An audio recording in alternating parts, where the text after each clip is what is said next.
Nah, orang-orang yang tidak percaya kepada Tuhan, karena Tuhan tidak nampak, tidak percaya kepada malaikat, karena malaikat tidak nampak, tidak percaya kepada surga, karena surga tidak nampak, tidak percaya kepada roh, jiwa, yang ada itu ya cuman raga ini.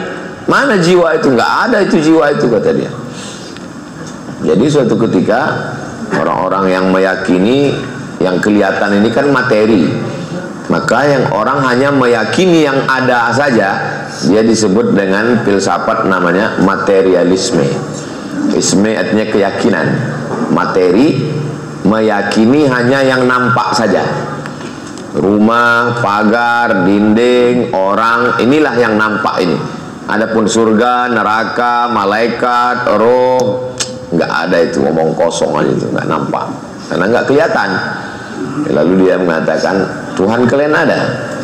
Ada Tuhan, saya nggak percaya sama Tuhan karena nggak kelihatan. Kebetulan lawan bicaranya ini juga nggak bodoh. Lalu dia balik nanya, kamu punya akal? Iya, saya nggak percaya kamu punya akal karena nggak kelihatan. Akal, cinta, benci, rindu, senang, itu nggak kelihatan. Mana nampak kita? Jadi kalau ada nanti ada orang mengatakan, saya nggak percaya sama Tuhan, nggak percaya sama malaikat, nggak percaya sama roh, nggak percaya sama surga, nggak percaya pada neraka. Lalu kemudian tanya dia, kamu punya rasa cinta? Kamu punya rasa benci? Kamu ada rasa marah? Ya, mana dia? Coba tunjukkan. Nggak kelihatan. Jangankan kamu mau melihat Tuhan, mau melihat wajah kita sendiri pun kita tidak bisa. Kita perlu alat. Alatnya apa? Cermin. Tapi cermin tidak jujur, telinga kanan nampak sebelah kiri. Jangankan untuk melihat Tuhan, melihat peci kita miring pun orang lain yang ngasih tahu, Ustaz, pecinya miring. Tapi karena lisannya berat untuk menyampaikan, cukup ngasih tahu lewat apa? Lewat kamera streaming. Oh, nampak. Betapa lemahnya kita. Jadi kita ini tidak ada apa-apanya, dan sesungguhnya ada yang maha kuasa yang tidak terlihat.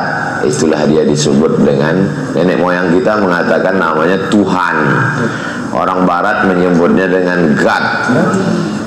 Orang percaya itu nggak, orang barat itu nggak percaya sama Tuhan, Pak Ustaz.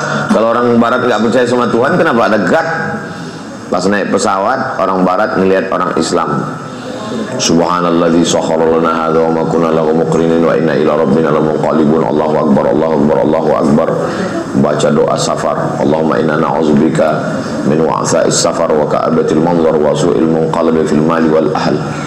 Orang barat ketawa, apa ini doa-doa, nggak ada Tuhan itu, katanya. Apa ini Tuhan-Tuhan? Begitu pesawat terbang sampai ke atas, nabrak awan turbulensi. Oh, apa kata orang barat? Oh my God, katanya. Senyum orang Islam. Itu tadi yang kau bilang itu siapa? Nah, itu tadi Tuhan itu. Rasa takut, rasa cemas.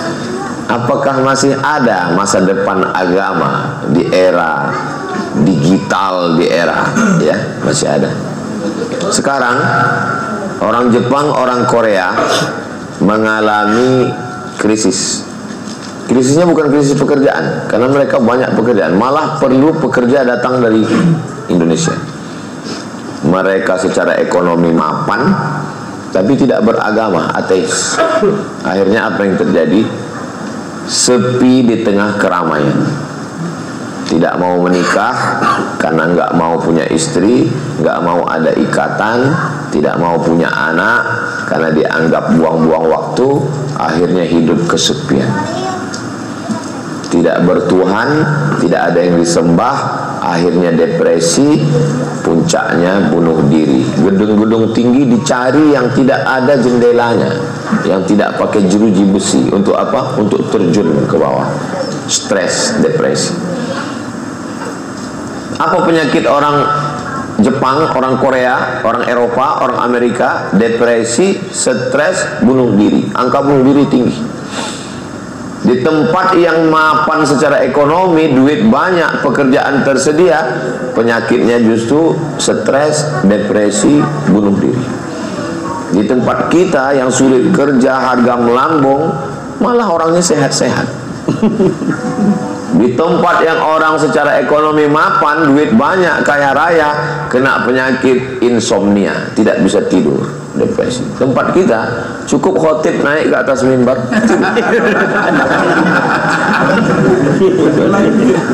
nggak usah susah-susah cari obat tidur. Naik mobil mewah, mahal, limited edition, nggak bisa tidur. Orang kita naik angkot kelewat gang.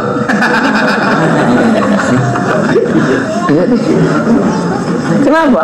Karena dia merasa aman, nyaman, tenang, ada yang melindungi, ada yang mengatur. Ketika kita sedang mengatakan Bismillahirrahmanirrahim, dia maha kasih, dia maha sayang, dia sayang sama saya, dia ampuni dosa saya, dia masukkan saya ke surga, dia mengatur hidup saya. Walaupun saya belum ketemu jodoh, kata yang jomblo, sesungguhnya sudah ada, cuman dia lagi fit and proper test untuk mengirim yang terbaik untuk saya. Itu maka saya sebut Ustaz. Dia tidak depresi, dia tidak putus asa, Sehat malah Bu ya. sehat walafiat.